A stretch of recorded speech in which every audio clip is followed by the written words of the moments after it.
시편 1절에서 5절까지의 말씀입니다. 시편 43편 우리 1절에서 5절까지의 말씀입니다. 우리 다 찾으셨으면 함께, 우리 5절밖에 안 되니까요, 우리 함께 읽도록 한번 해보겠습니다. 시작. 하나님이여 나를 판단하시되 경건하지 아니한 나라에 대하여 내 송사를 변호하시며 간사하고 불의한 자에게서 나를 건지소서. 주는 나의 힘이 되신 하나님이시거늘 어찌하여 나를 버리셨나이까. 내가 어찌하여 원수의 억압으로 말미암아 슬프게 다니나이까. 주의 빛과 주의 진리를 보내시어 나를 인도하시고 주의 거룩한 산과 주께서 계시는 곳에 이르게 하소서. 그런즉 내가 하나님의 제단에 나아가 나의 큰 기쁨의 하나님께 이르리이다. 하나님이여 나의 하나님이여 내가 수금으로 주를 찬양하리이다. 내 영혼아 내가 어찌하여 낙심하며 어찌하여 내 속에서 불안해하는가.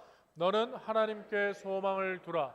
그가 나타나 도우심으로 말미암아 내 하나님을 여전히 찬송하리로다. 아멘. 할렐루야. 오늘 귀한 본문 말씀을 통해서 나를 판단하시는 하나님이라는 제목의 은혜를 나누고자 합니다. 하나님의 말씀이 선포되어질 때 하나님의 은혜가 임하시기를 주의 이름으로 축원드립니다. 여러분, 오늘 이 시편은 작자가 미상이지만 오늘 이 시의 흐름과 내용과 문체를 보면 다윗이 시를 쓴 것 같은 그러한 느낌을 많이 받습니다.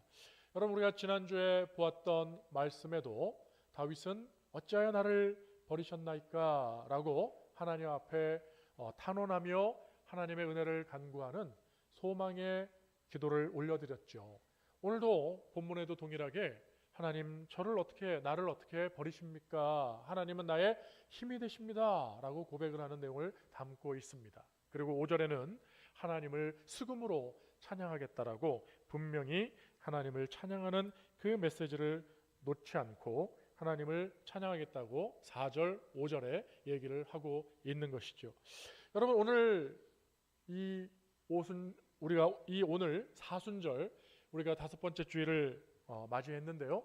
오늘은 여러분 특별히 이 사순절 가운데 5번째 주일의 이름이 유디카라고 합니다. 우리 한번 같이 해볼까요? 유디카. 오늘 이 유디카라고 하는 뜻은 이제 판단하다 이런 뜻인데요. 오늘 이 말씀의 유래는 바로 1절에 나와 있는 것처럼 하나님이여 나를 판단하시되라고 하는 이 말씀, 바로 유디카메 하나님이 나를 판단하십니다라고 하는 바로 신 데우스가 들어가 있습니다. 그러니까 나를 판단하시는 분이 하나님이다라고 하는 것에서 바로 우리가 이 5번째 사순절을 보내면서 하나님 앞에 우리가 좀 더 가까이 나아가고자 하는 그 뜻을 살피고자 오늘 말씀을 한번 주제를 정해 보았습니다. 여러분, 오늘 1절 말씀에 보니까 지금 이 하나님 앞에 간구하는 이 시인의 마음은 하나님 나를 지금 판단해 주세요 라고 얘기할 때 이 판단은 사실 법정 용어 아니겠습니까? 재판장에서 여러분, 이제 재판장은 두 가지의 결과밖에 없어요. 옳다 그르다밖에 없지 않습니까? 유죄, 무죄, 그 두 개밖에 없는 상황입니다. 그때 이 사람의 심령이 그 상황이, 그 삶이 얼마나 어려운 가운데에 있는지, 그가 이제 의지하고 그가 바라볼 수 있는 것은 세상의 그 어떤 것이 아니라 이제 유일하게 남아있는 바로 하나님을 향하여 자신을 재판해달라고, 자신을 판단해달라고, 자신이 유죄인지 무죄인지를 밝혀달라고 하나님 앞에 지금 간구하고 있는 겁니다. 그러니까 여러분, 이 판단을 받고자 하는 이 사람의 심정은 지금 어찌 보면 무너진 그러한 상황 속에서 자포자기 되어지는 좌절과 절망 가운데 있는 모습으로 비춰줄 수도 있겠지만, 그러나 이 사람은 지금 그 하나님에게 자신을 맡기며 자신을 재판해달라고, 판단해달라고, 심판해달라고 지금 말씀할 때 여러분 바로 이 1절 뒷부분에 보시면 뭐라고 얘기하고 있습니까? 하나님이 지금 변호해 주시고 하나님이 나를 건져달라고 지금 구원의 메시지를 지금 선포하고 있는 것입니다. 사랑하는 성도 여러분, 지금 이 시인의 이 고백, 이 간구, 이 소망이 보이십니까? 이 사람이 지금 얼마나 어려운 상황 속에서 있는지를 우리는 2절을 통해서도 알 수 있는데요. 여러분 2절 같이 한번 읽어볼까요? 시작. 주는 나의 힘이 되신 하나님이시거늘 어찌하여 나를 버리셨나이까? 내가 어찌하여 원수의 억압으로 말미암아 슬프게 다니나이까? 아멘. 그렇습니다. 이 사람은 지금 삶이 너무너무 괴로운 상황에 있는 거죠.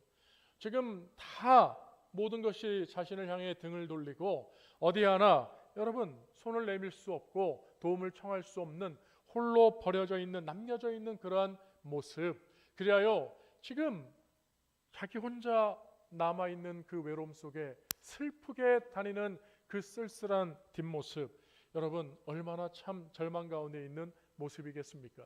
여러분 홀로 있는 것도 외롭고 괴로울 텐데, 여러분 지금 원수가 계속해서 억압하고 있는 실제적인 여러분 원수, 실제적인 어려움, 실제적인 고난이 그의 어깨 위에 가득 올려져 있다고 하는 것을 우리에게 지금 말하고 있는 것입니다. 여러분 이러한 삶 속에서 오늘 이 시인은 결코 포기하지 아니하는 것이 있습니다. 그것이 뭡니까? 바로 하나님을 향한 그 믿음, 그 소망을 포기하지 아니하고 지금 하나님을 향하여 지금 부르짖고 있는 것입니다. 아마 그 무거운 무게만큼 비례해서 그의 부르짖는 외침의 소리는 더더욱 볼륨이 커질 것입니다. 여러분 오늘 이 시인의 심정을 우리가 한번 헤아리면서 우리 자신의 삶도 돌아봤으면 좋겠습니다. 아마 모든 인생은 다 자기만의 무거운 십자가를 지고 사는 것이 우리의 인생일 것입니다. 너나 할 것 없이 다 어려운 삶을 살고 있는 것이죠. 이 자리에 계신 여러분도 한 주간을 사시면서 여러분 다양한 각종 어려운 문제들을 이고지고 아마 살아오셨을 겁니다. 여러분의 그 무거운 발길, 여러분 얼마나 참 힘드셨습니까? 여러분 그 무거운 발길을 여러분의 그 무거운 발길이 멈춰지게 만들고 뒤로 퇴보하게 만들고 주저앉아 일어설 수 없게 만드는 그 실제적인 고난과 아픔들이 있지만 여러분들은 참 훌륭하신 분들입니다. 오늘 이 시인처럼 하나님을 향하여 꿋꿋하게 여러분들이 오늘 걸어나와 이 하나님이 계시는 예배의 자리에 나오셨으니 하나님께서 여러분을 기뻐하시고 하나님의 은혜로 여러분들을 더 귀한 은혜의 자리로 인도하실 것을 믿으시고 하나님께 나아가시기를 주의 이름으로 축원드립니다. 우리 이 자리에 계신 좌우 옆에 앞뒤에 계신 분들을 여러분 참 훌륭하신 분들 아니겠습니까? 믿음으로 이 훌륭하신 분들의 손을 내밀어서 함께 축복의 메시지를 함께 전했으면 좋겠습니다. 손을 내밀어서 함께 이렇게 선포했으면 좋겠습니다. 주님이 당신을 사랑하십니다. 할렐루야. 그렇습니다. 여러분 오늘 우리 앞에 이미 앞서간 많은 믿음의 선진들이 여러분 우리와 동일한 삶을 살아왔고 혹은요 우리보다 더 악한 지경에 이르렀으며 더 무거운 십자가를 지고 그들은 살았는지도 모르겠습니다. 그러나 그들이 우리에게 존경받는 믿음의 선진이 될 수 있었던 건 다른 것이 아니라 오늘 이 시인에 고백하고 있는 것처럼 여러분 2절 시작을 보십시오. 뭐라고 되어 있습니까? 주님은 나의 힘이 되신 하나님이십니다라고 하는 것을 놓지 않고 있다는 것입니다. 그러니 여러분 하나님이 왜 나를 버리셨습니까? 하나님께 지금 따져 묻는 것이 아니고요. 지금 1절에 이미 선언했던 것처럼 선포했던 것처럼 하나님 나를 판단해 주실 텐데 하나님은 나의 힘이 되신 하나님이시지 않았습니까? 하는 그 믿음의 소망의 빛에서 하나님 그러니 나를 일으켜 달라고 나를 다시 세워달라고 이 모든 어려운 문제들을 해결해 달라고 그는 고백하고 있는 믿음의 내용인 것입니다. 사랑하는 성도 여러분 오늘 저와 여러분이 어떠한 모습으로 사시다 이 자리에 나오셨든 하나님이 어찌 여러분의 삶을 모르시겠습니까? 여러분의 그 무거운 짐을 어찌 하나님이 대신 지시지 못하겠습니까? 전능하신 하나님, 모든 것을 아시는 전지하신 하나님께서 저와 여러분의 삶을 잘 아시고 여러분 하나님이 적극적으로 개입해 심판할 때를 보시며 그 상황을 지금 정리하시고 조정하시고 만지고 계시고 하나님이 우리의 삶을 컨트롤하고 계시다는 것을 여러분 믿으시고 하나님 앞에 오늘 시인처럼 나의 힘이 되신 하나님께만 나의 소망을 드립니다라고 하는 믿음의 고백들이 저와 여러분 안에 있으시기를 주의 이름으로 축원드립니다. 여러분, 이렇게 실제적인 어려움 속에서 그가 슬프게 다니면서도 여러분이 왜 하나님을 향하여 여러분 이의 소망과 믿음을 여러분 포기하지 않고 이러한 은혜로운 시를 우리에게 지금 써서 전달해주고 있을까요?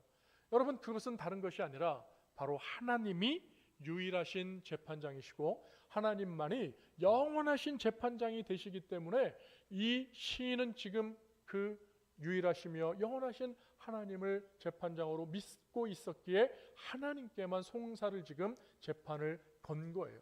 여러분, 유일하다는 말이 뭘까요? 그렇습니다. 세상에는 유일하지 아니하고 여러분 자기가 다 왕이며 재판하고 자기의 선택을 따라 살아가는 그런 많은 것들이 있고 여러분 또한 진리라고 하는 것들도 많이 있습니다. 그런데 여러분이 아시듯이 어떻습니까? 세상은 계속 변하지요.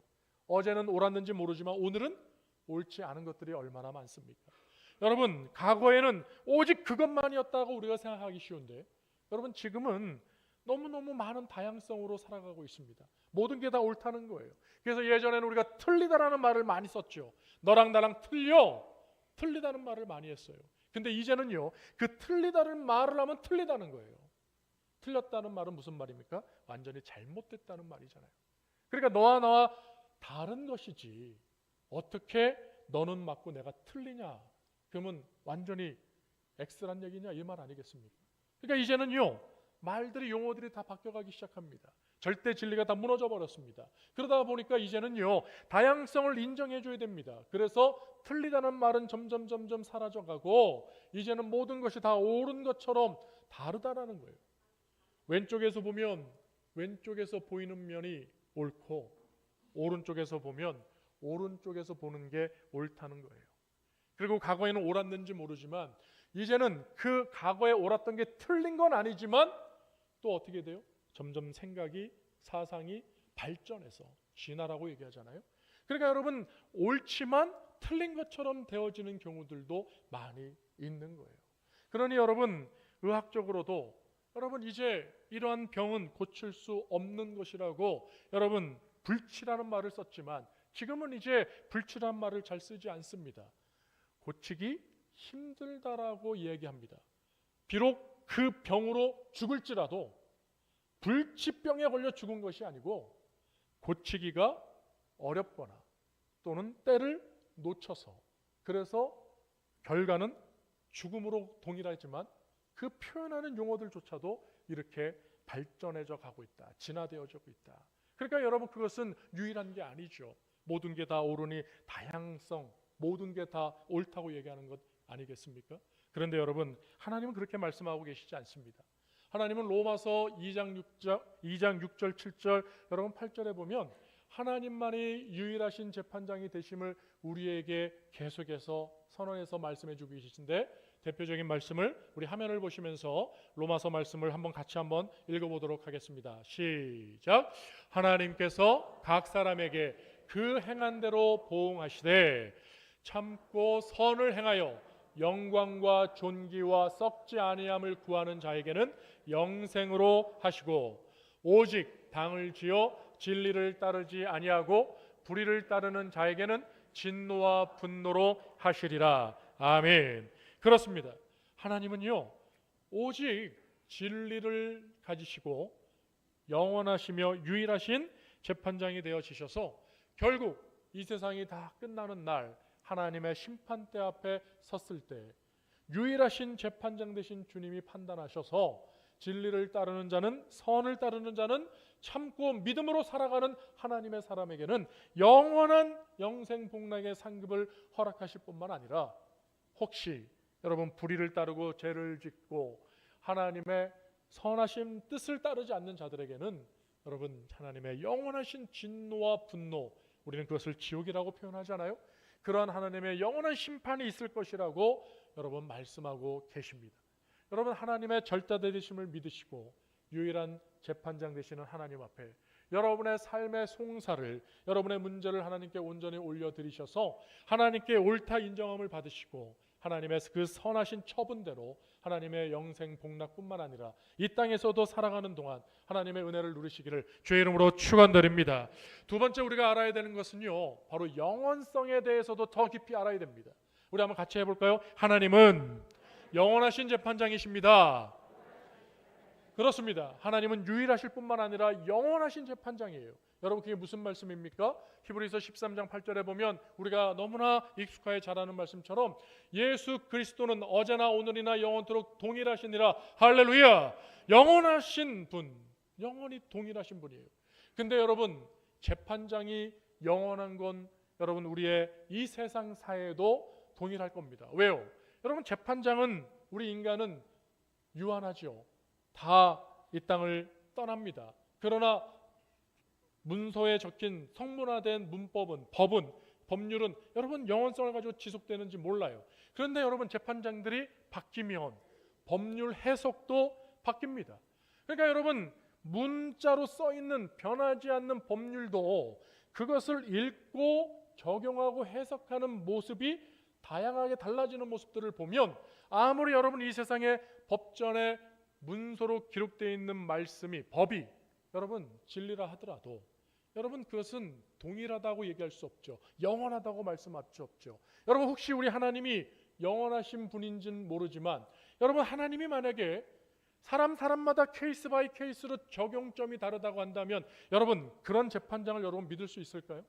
그분이 영원히 있어서 자기 감정대로, 기분대로, 자기 마음대로 각 사람마다의 여러분 적용점이 다르다고 한다면 그분을 우리가 영원하다고 믿을 수 있을까요? 여러분, 영원이라고 하는 말씀은 참으로 놀라운 것이죠. 여러분, 17절 말씀인데요, 우리 야고보서 1장 다시 한번 읽어보도록 하겠습니다. 시작. 온갖 좋은 은사와 온전한 선물이 다 위로부터 빛들의 아버지께로부터 내려오나니 그는 변함도 없으시고 회전하는 그림자조차 없으시니라. 할렐루야. 여러분, 얼마나 귀합니까? 하나님은요, 변함이 없으신 분이라는 것을 알려주고 있습니다. 바로 여러분, 성경에 나오는 창세기 1장 1절부터 나오신 하나님은 요한계시록 끝절까지 변함없으신 하나님이라는 거예요. 그리고 그분은요, 얼마나 변함이 없으신지 여러분, 인간은 앞모습과 뒷모습이 다를 때가 참 많죠.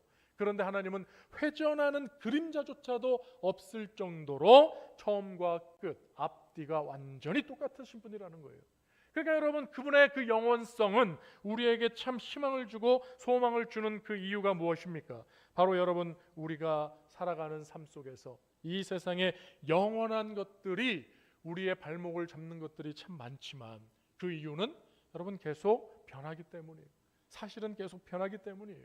그러나 영원하며 변하지 않는 오직 유일하신 하나님 아버지께서만이 여러분 어제나 오늘의 영원토록 동일하신 그 하나님, 회전하는 그림자조차 없을 정도의 투명하고 앞뒤가 똑같으신 변함이 없으신 그 하나님이 우리의 재판장이 되어 지시니 우리가 얼마나 큰 소망을 가질 수가 있느냐 말입니다. 그러니 여러분, 그분께서 변하지 않는 기준, 절대 기준, 그 하나님의 공의의 선품을 가지시고 선은 칭찬하시며 악은 벌하시는 그 하나님, 그 선과 악의 기준이 바로 하나님의 그 선하심을 따라 우리에게 허락하신 이 말씀의 기준, 우리에게 주신 이 믿음의 기준으로 살아갈 수 있게 하여 주셨으니 오늘 이 시인의 고백처럼 그 자신이 하나님을 믿고 하나님의 말씀대로 선한 은혜의 삶을 살아가는 성도에게 하나님은 그 삶을 지금 축복하시고 소망의 자리로, 은혜의 자리로 지금 인도하신다라는 것을 말씀하고 있는 겁니다. 비록 지금 하나님께 버려진 것 같고 모든 사람들이 나를 외면하고 홀로 있는 것 같고 심지어는 악한 원수가 실제로 나를 고난스럽게 하는 문제들이 산재에 있을지는 모르지만 다윗의 고백처럼 하나님이 나를 인도하실 때에 사망의 음침한 골짜기를 지날지라도 그 어떤 것도 나를 해칠 수 없음을 고백하는 다윗의 믿음. 사랑하는 성도 여러분, 오늘 우리의 믿음의 고백이 이 다윗과 같은 아름다운 믿음이 될 수 있기를 주의 이름으로 축원드립니다. 여러분, 욥의 경우를 생각해 보십시오. 욥은 욥기 1장에 하나님이 사탄에게 자랑할 믿음의 사람이었습니다. 이 사람처럼 믿음이 순전하고 온전한 사람이 없다고 했습니다. 그런데 그에게는 너무나도 끔찍하고 어려운 문제가 실제적으로 시시각각 찾아오고 있었습니다. 누가 예상이나 했을까요? 건강한 자녀 10명이 하루아침에 건물이 무너져서 다 압사당하여 그 죽음의 슬픔이 여러분 그 아버지 욥에게 한순간 찾아왔습니다. 여러분 그 아픔을 뭐라고 표현할 수 있을까요? 정말 그냥 이렇게 말 한마디로 욥은 큰 상처를 받았다라고 얘기하는 것을 끝날 수 있을까요? 그뿐입니까? 연거푸 연속적으로 그의 모든 재산을 다 빼앗겨 버리지 않았습니까? 여러분 그의 건강까지도 잃어버리게 되고 그의 아내가 떠나가 버리는 그런 버려지는 그 모습. 여러분 그뿐 아니라 여러분 말리는 시누이가 더 밉다고 하는 말이 있는 것처럼 절친이라고 하는 자들이 찾아와서 쉬지 않고 밤낮 쪼아대는 그 모습, 네가 하나님께 죄를 지어서 이런 어려움을 당하게 되었다고 욥에 대해서 계속해서 쉬지 않고 이 세 명이 돌아가며 그를 압박하고 있는 그 무서운 삶의 현장. 여러분 욥은 참으로 곤란지경에 지금 빠져 있습니다. 그런데 여러분 욥이 잘한 일이 무엇입니까? 바로 입술을 열어서 하나님께 범죄하지 않았다는 거예요. 그는 지금 하나님께 왜 이런 일이 생겼냐고, 내가 믿음이 누구보다도 좋지 않냐고, 내가 늘 하나님 앞에 예배하며 하나님의 말씀 따르기를 기뻐하지 않았느냐고, 내 삶 자체가 하나님의 말씀을 따르는 삶이 되어지지 않았냐고 그는 하나님께 항변할 수 있을 정도로, 여러분 욥기 1장 이하를 읽어보시면 욥은 지금 이 시대에 있어도 누구에게라도 존경받을 만한 믿음의 사람 아닙니까? 항상 예배하기를 힘썼고 자녀들이 혹시 실수할까 봐서라도 자녀들을 늘 하나님 앞에 예배의 자리, 회개의 자리, 말씀을 지켜가는 자리에 앞세웠던 이 욥의 모습. 여러분 하나님을 저주하고 죽으라고 하는 욥의 아내의 마음도 인간적으로는 조금은 이해할 수 있을지도 모릅니다. 그런데도 불구하고요, 이 욥은 이렇게 우리에게 은혜를 끼칩니다. 주시니도 하나님이시요 걷어가시리도 하나님이시니라. 할렐루야. 그렇습니다. 우리의 시작은 미약했을지라도 하나님께서 우리를 창대하게 하실 것이라는 그 믿음을 붙들고 지금 나의 삶의 모든 근간에서부터 지금 내가 누리는 모든 것들이 하나님의 은혜라고 하는 것을 처음으로 고백하니까 바로 이 욥 아니겠습니까? 사랑하는 성도 여러분, 욥이 그렇게 고백할 때 하나님께서 그의 믿음을 의로 여기시고 하나님은 그 모든 어려움에서 여러분 다 극복하게 하시며 하나님의 은혜의 자리로 그를 초대하고 계신 것을 여러분 보고 계시지 않습니까? 오늘 저와 여러분의 삶은 어떻습니까? 오늘 우리가 이 사순절, 여러분 이 5번째 주일 하나님이 우리를 판단하고 계시다는 사실을 기억하는 성도라면 저와 여러분이 어려움 가운데서 그 하나님의 구원의 은혜를 받을 수 있는 자는 바로 하나님의 옳다함을 받는 믿음의 성도가 되어야 할진데, 혹시 우리가 하나님께 심판의 자리에 있으면서 하나님 내게 왜 복을 안 주십니까? 라고 여러분 오히려 묻는다면 그것은 정말 모순적인 이야기가 아닐까요? 여러분 우리를 판단하신 하나님은 우리의 모습에서 적어도 한 가지만을 보기를 원하실 겁니다. 그것은 다른 것이 아니라 바로 믿음이시죠. 여러분 히브리서 11장은 믿음장이라고 했습니다. 믿음이 없인 하나님을 기쁘시게 할 수 없느니라고 말씀하셨습니다. 여러분의 삶 속에서 고난과 역경과 어려움과 많은 환난들이 있을지라도, 여러분의 심령이 다 무너지고 주의 이름을 부를 수 없는 고난의 자리에 있을지라도 여러분이 힘을 내서 하나님 앞에 나아가 인정받아야 될 건 다른 것이 아니라 여러분 바로 우리의 믿음이 된다는 사실을 기억하시고, 여러분 죄와 여러분 타협하지 마시며, 여러분 그 어려움을 주는 우리들의 그 악한 원수의 압제에게 여러분 무릎 꿇지 마시고, 여러분 오늘도 살아계셔서 역사하시는 하나님 앞에 믿음으로 옳다 인정함을 받는 하나님의 기쁨이 되어지시는 하나님의 사람들이 다 되셔서 하나님의 구원의 은혜를 누리시는 욥, 하나님의 구원의 은혜를 누리는 다니엘, 하나님의 사람 다윗과 같은 성도 여러분이 되시기를 주의 이름으로 축원드립니다. 여러분 오늘 이 시편은 이렇게 끝나지 않고 우리에게 3절 이하의 놀라운 소망의 메시지를 던져주고 계십니다. 바로 지금까지 나눴던 말씀처럼 바로 이 시인은 자신의 약해져가는 그런 믿음, 자신의 그 무너져가는 삶 속에서 지금 하나님의 구원의 은혜를 구하면서 여러분 기도했던 것, 구했던 여러분 그 기도의 첫 번째 제목은 다른 것이 아니라 바로 이 3절인데 주의 빛과 주의 진리를 보내달라고 지금 구하고 있는 것입니다. 사랑하는 성도 여러분, 이 시인은 참 놀라운 믿음의 사람이죠. 그 어려움 속에서 자신이 슬프게 외로이 홀로 버려진 것 같은 상황 속에 있음에도, 하나님조차 나를 외면하고 계신 것 같은 그런 두려움 속에 있음에도 불구하고 그는 자신의 늘 힘이 되고 선하신 하나님이 되는 걸 믿고 하나님의 다시금 은혜의 빛, 진리의 빛을 구하고 있는 것입니다. 여러분, 사람이 깜깜함에 갇히면요 어디로 가야 될지 잘 몰라요. 여러분, 우리가 지금 우리의 삶 속에서 어느 방향으로 나아가야 할지를 잘 모르고 살 수도 있을지 모르겠습니다. 그럴 때 여러분 구하십시오. 주님, 주님의 말씀은 내 발의 빛이요 등이라고 말씀하셨으니 주님의 그 진리가 내게 임하여서 내가 지금 이 사망의 음침한 골짜기에 있을 때에 나의 나아가야 할 길이 죽음의 길로 나아가는 것이 아니라 바로 하나님이 인도하시는 생명의 길로, 거룩한 길로, 은혜의 길로 나아갈 수 있도록 나에게 은혜의 빛을, 진리의 빛을, 말씀의 깨달음을 더해달라고 지금 구하고 있는 것입니다. 사랑하는 성도 여러분, 이러한 믿음, 주님을 향한 소망의 믿음이 저와 여러분 될 수 있기를 주의 이름으로 축원드립니다. 여러분, 이러한 빛으로 나아가야 할 생명의 길을 찾은 자가 마땅히 해야 할 일들은 무엇일까요? 그것은 바로 이 시편 기자의 이 고백과 같이 당연한 믿음의 수순일 거예요. 바로 나를 구원하신 하나님, 나를 실만한 물과 푸른 초장으로 인도하신 그 하나님의 진리의 은혜의 빛이 있음으로 말미암아 내가 나아가야 될 그 자리, 내가 있어야 할 자리는 다른 곳이 아니라 바로 예배의 자리, 바로 나의 제단을 쌓으며 하나님께 찬양하는 그 하나님의 영광을 드러내는 자리에 있어야 됨을 분명하게 우리에게 고백을 하고 있는 것이죠. 5절입니다. 우리 같이 한번 읽어보면 말씀을 정리하겠습니다. 같이 읽겠습니다. 시작. 내 영혼아, 내가 어찌하여 낙심하며 어찌하여 내 속에서 불안해하는가? 너는 하나님께 소망을 두라.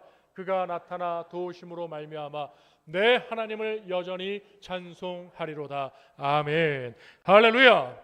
사랑하는 성도 여러분, 그렇습니다. 바로 4절까지 1절부터 시작된 말씀의 종착역은 바로 하나님이 우리의 구원의 소망의 메시지를, 기도를 들으시고 바로 하나님께 옳다 인정함을 받는 기쁨을 드리는 믿음의 성도가 되어질 때 하나님께서는 우리를 구원하셔서 우리는 바로 그 구원받은 자리에서 하나님을 예배하며 하나님께 찬양을 하는 하나님의 사람으로 온전히 설 수 있음을 이야기하고 있는 것입니다. 사랑하는 성도 여러분, 5절은요 1절에서 4절까지의 말씀을 온전히 이제 이해하고 믿고 그렇게 행하는 자에게 주시는 하나님의 그 바로 여러분 높아심에 우리에게 다시 한번 확증하여 주시는 말씀이에요. 정리하는 말씀이에요. 여러분이 읽은 것처럼 여러분이 만나는 여러 가지 어려움, 실제적인 고난과 문제들 속에서 여러분의 낙심되어지고 어려움 속에 있을지라도 여러분들 사는 삶이 평안하지 아니하고 불안하고 걱정이 넘치는 하루하루의 삶이 되어질지라도 여러분, 어떤 시인이 이렇게 노래했더라고요. 오늘이 와서 참 고맙다는 거예요. 변함없이 계속해서 반복적으로 어제가 지나고 오늘이 됐고 내가 오늘 살고 있으니 고맙다라는 거예요. 어제 내가 눈을 감았다면 오늘을 보지 못했을 거 아니겠어요? 그러니까 오늘이라고 하루를 살아가는 것이 너무너무 기쁘다는 거예요. 감사하다는 거예요. 오늘이 너무 좋다는 거예요. 그런데 이 사람의 다음 시 단락이 참 공감이 되면서도 마음에 한편 쓰리기도 합니다. 그리고 매일매일 찾아오는 내일아, 매일매일 찾아오는 내일아, 나는 네가 부담스럽다, 걱정스럽다, 불안하다 이렇게 얘기를 하더라고요. 여러분은 어떠세요? 이 시인처럼 오늘은 살 수 있어서 좋은데 여러분 내일 매일매일 찾아오는 내일이 또 오늘이 되잖아요. 이 시는 참 모순적이지만 그러면서도 우리에게 한 번쯤 생각하게 하잖아요. 오늘은 즐겁게 보내고 오늘은 웃을 수 있지만 또 내일 매일매일 찾아오는 내일이라고 하는 친구가, 손님이 부담스럽고 두렵다면 여러분 오늘 우리의 삶은 사실 이 오늘이라고 하는 이 하루도 사실 그 불안 속에, 걱정 속에, 염려 속에 있는 하루가 아닐까요? 그러니 내일도 불안스럽고 걱정스러운 거 아닐까요? 사랑하는 성도 여러분, 우리는 오늘 그러한 시간의 굴레 속에, 아픔의 연속성 속에, 여러분 불안과 걱정의 연속성상에 있을지는 몰라도 오늘 우리가 이 시인과 같은 믿음을 소유한 자라면 여러분 결연하게 우리에게 은혜를 베푸시는 구원하시는 하나님을 믿음으로 말미암아 여러분 오늘 우리는 내일을 바라보며 소망을 품고 기쁨으로 맞이할 수 있는, 여러분 불안과 염려, 걱정으로 바라보는 것이 아니라 오히려 이제 소망을 품고 기대감을 가지고 기쁨으로 내일을 맞이할 수 있는 하나님의 사람이 될 줄로 믿습니다. 여러분의 삶이, 여러분의 자녀들이, 여러분의 삶의 현장이 두려움과 걱정으로 맞이하지 마시고 이제는 하나님께 믿음으로 나아가셔서 여러분 하나님이 주시는 구원의 은혜로 말미암아 내일이 기대가 되고 내일이 기쁨이 있고 내일이 소망이 되어지는 하나님의 사람들이 다 되시기를 우리 오른손으로 아멘 하겠습니다. 주의 이름으로 축복합니다. 할렐루야, 할렐루야. 우리 시간 함께 찬양하며 우리 결단의 기도의 자리로 나아가겠습니다.